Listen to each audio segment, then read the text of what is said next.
not the victims, the young victims.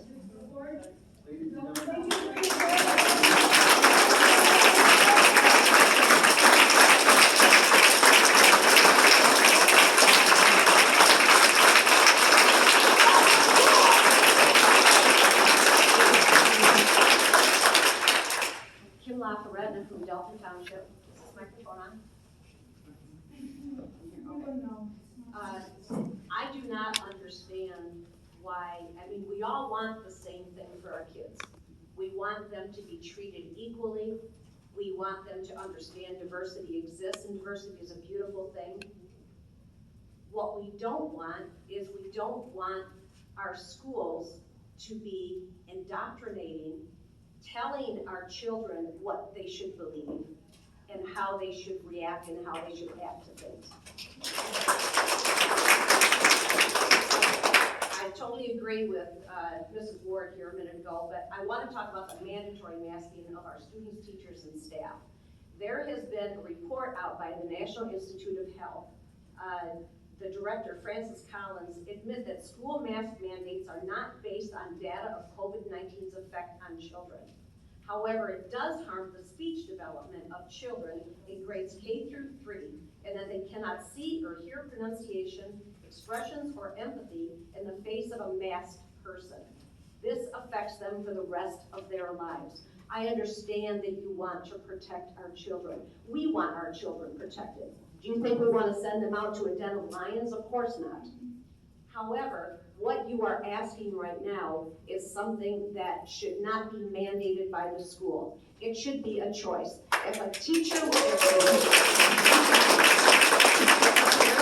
to mask their child, I do not, with as much opposition as you've had on this, I do not understand why you do not make this mask mandate optional. If someone wants to mask their child, I don't have any problem with that. And even as we right now, we can't even understand what you're saying. We can't read your lips. We can't hear you because it's muffled. None of you are speaking up close to the microphone so that we can hear you. So I would appreciate if you did that from this point forward. But by making it an optional thing, if a teacher or a staff person wants to wear a mask, that's fine. But I would request that you require that it be a clear mask, so that that face can be seen, because what you're talking about in these developmental years for these children is something that's going to last them a lifetime. So I would like to put forth right now and ask you to make the masking of students and staff voluntary for this year, and if a teacher or a staff chooses to mask, that it be a see-through version so our students can properly learn, because isn't that what you're here for, actually?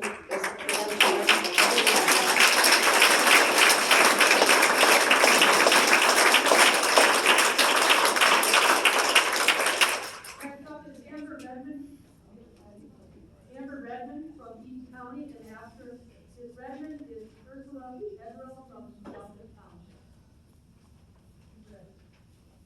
All right, I am here with a letter as well, which I would put my life on. Has a lot more support than your first letter you heard. I'll deliver it to you as soon as I'm done. I expect copies to be given to every one of these administrators and board members.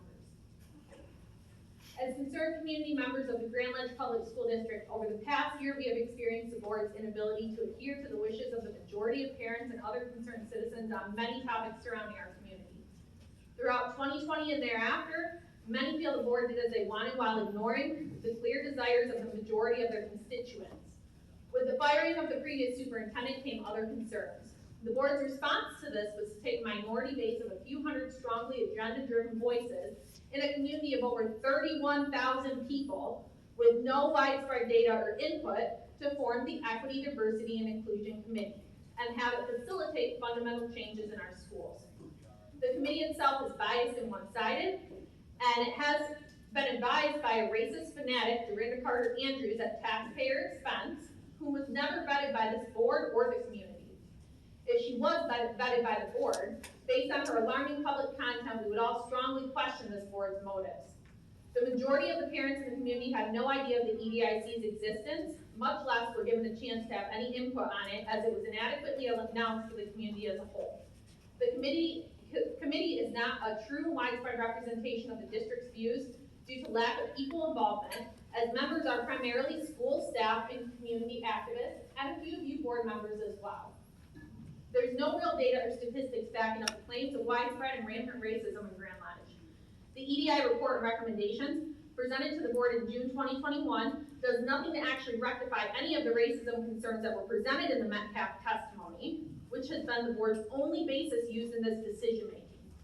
It does, however, promote division and a political narrative that most of the community does not want exerted on our kids and staff. The issues originally concerned with would be better rectified with better disciplinary procedures within the administrative hierarchy, as we've seen evidence of those lacking severely with no action taken against the teacher and board member who attacked, defamed, and made racist remarks against parents publicly on Facebook and in a board meeting. We strongly recommend the Grand Ledge School Board vote no on implementing any of the EDI recommendations and vote to dismantle the EDIC in its entirety immediately. Doing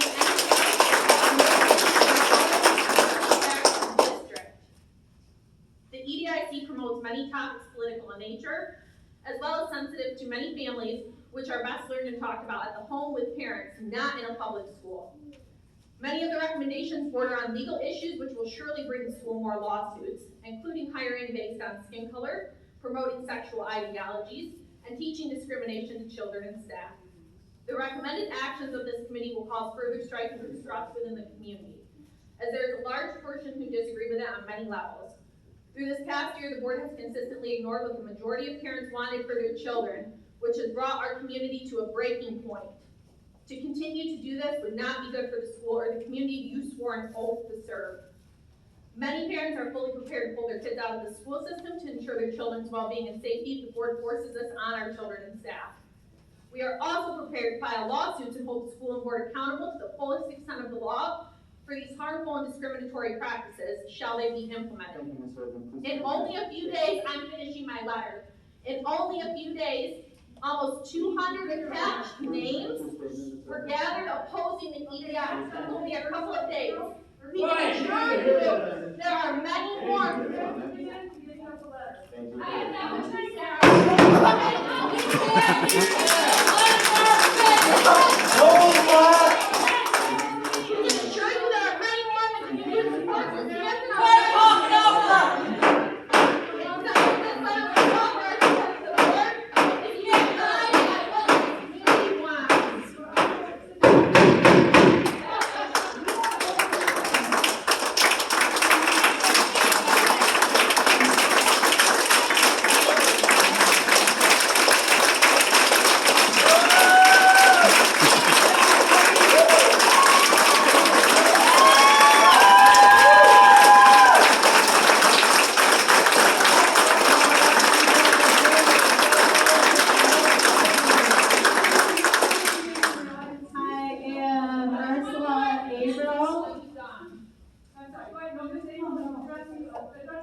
And my daughter, I have a 5th grader. And I'm up here for the 2 controversial areas that have been discussed.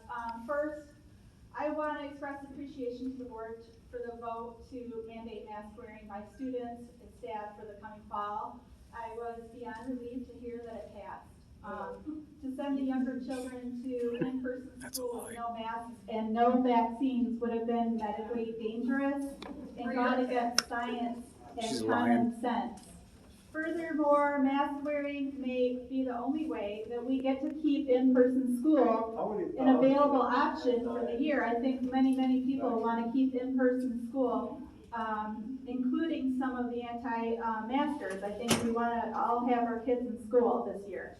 I know that was something for me that I consider myself, my daughter needs it. I consider myself a pretty good mom and a pretty good educator, but not good at being an educator to my daughter at the same time. And so I know a lot of people were in that same boat. And so I thank you all from the bottom of my heart who voted to have the mask mandate. I feel much safer.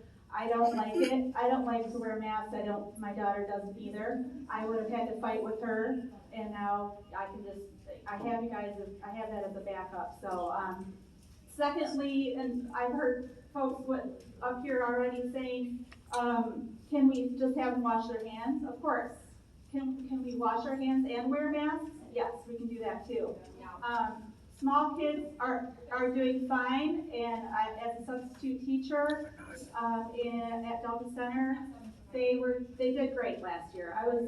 All the teachers would talk about how great they were doing, wearing the mask. Even the first graders were fine with it. Yes, you had to remind them to pull it up over their nose, but that was about it. And there weren't, it was expected, and it was working out great. As far as, they wore them for 3.5 months, and there weren't problems, so we didn't have kids getting sick from masks. Secondly, I'd like to express my support for the special report produced by the Edict Committee. The stories of racism and exclusion experienced by students in our district were heartbreaking when they came out. No child should be made to feel less than for the pigment in their skin or for just being who they are. Forming the committee was the first step, and adopting their plan of action is the next step for the board toward fixing this deep-rooted problem.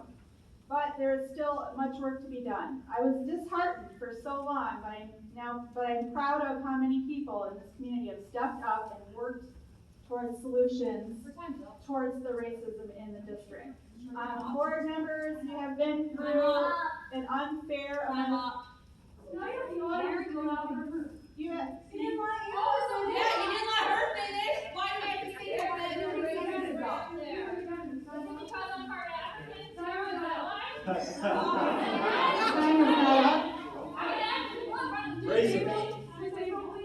Time is up. Please forward.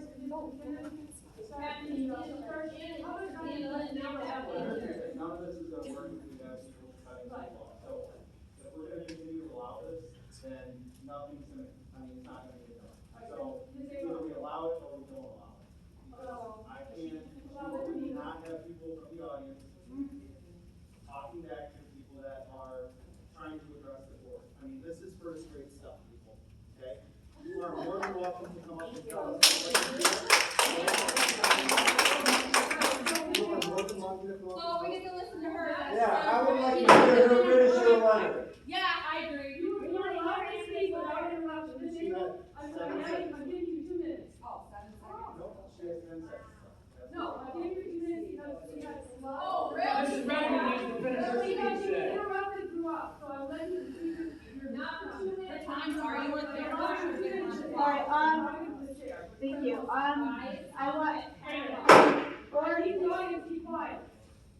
So I want to thank the board members. You've been through a tumultuous and contentious and pretty horrible year with a lot of people that have been horrible, I think, to you and to others. And I appreciate your willingness. Yeah, well, I'm such a horrible person. And need the audience to be quiet. This is a Marxist school. I appreciate your willingness to continue to serve in your capacity despite the vitriol that has been aimed at you. Please know how many people support and appreciate you. Many of them don't want to attend.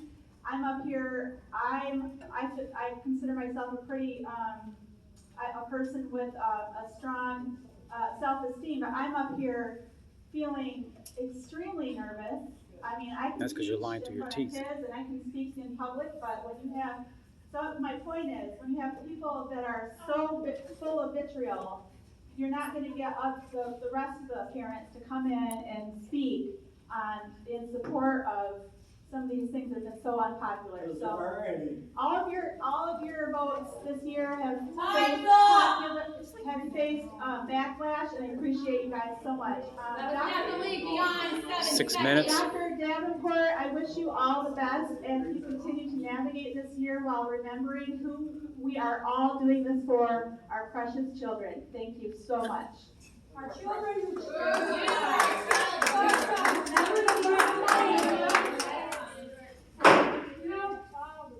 That's why they're showing favoritism. A summer call goes outside, might be yours. All of you have the right to speak, but you don't have the right to interrupt another person.